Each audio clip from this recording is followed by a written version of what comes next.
Now, cricket's World Cup, so much has been made of the return of Steve Smith and David Warner.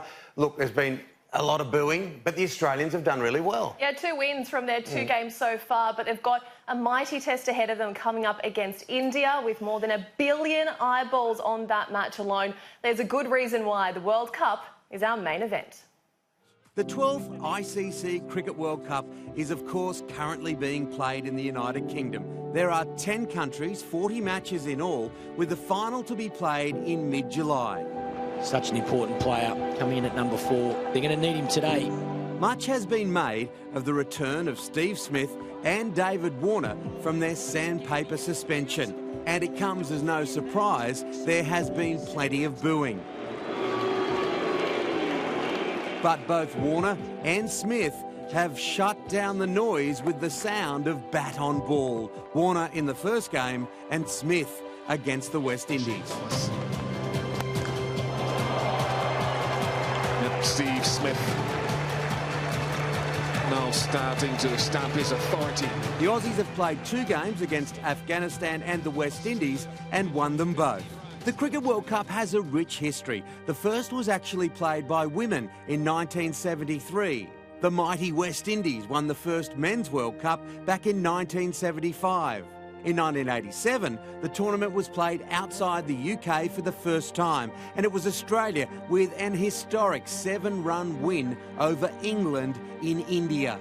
The Aussies have since been a dominant force in World Cups. In 2007, Australia became the first team to win 3 in a row. It was taken by Matthew Hayden. A lot has changed in 5 decades of World Cup cricket. There was very little money about back in 1975. Now it is a huge business enterprise for the ICC. In 2019, there are 10 host cities, 11 venues, pumping large amounts of money not only into the local economy, but right around the world. Australia's next game against India is expected to have a TV audience close to 1.5 billion people. For sponsors of the tournament, it is big ticket stuff. The only Australian sponsor is a brand that has had a long association with cricket in this country, the wine label Wolf Blass.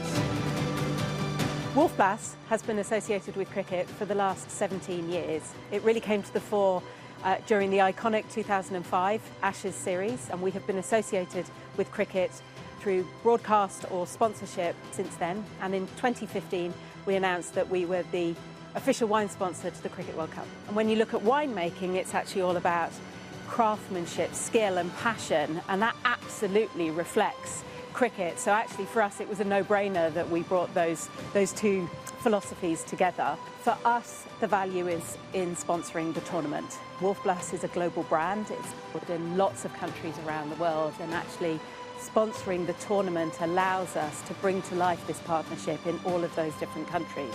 So for us, the greater value is in actually sponsoring the tournament rather than an individual team. We are incredibly proud to be Australian. And so through this, if we connect people to cricket, to Australia, then yes, let's say we absolutely are representing Australia in this tournament.